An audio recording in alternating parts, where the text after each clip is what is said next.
ही बघा ही कावटा असत आता मी वेलीवरनं काढून आणतोय।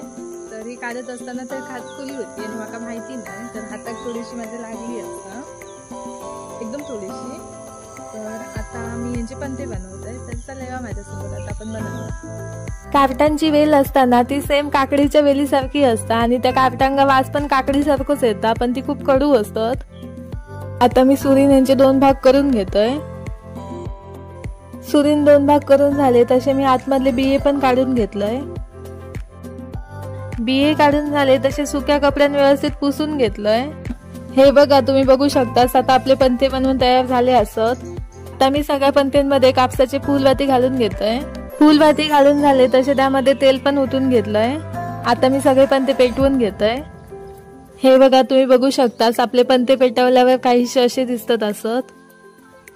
माका तर वाटतं पूर्वीची सगळी लोक हेच पंते वापरत असतील आणि हे निसर्गाने आपल्याला दिलेले खरेखुरे पंते असत। खूप मस्त वाटतात हे पंते। माका तर हे पंते खूप आवडले पण तुमका आवडले काय तर माका नक्की सांगा। आमच्याकडे ना पूर्वी आम्ही हेच पंते लावायचो, आम्ही काय मातीचे पंते जास्त वापरू नाही। तर मी हे बनवलेले पंते तुमका कसे वाटले तर कमेंट करून माका नक्की सांगा आणि तुम्ही कोणी कोणी असे पंते बनवलास ते पण माका कमेंट करून नक्की सांगा।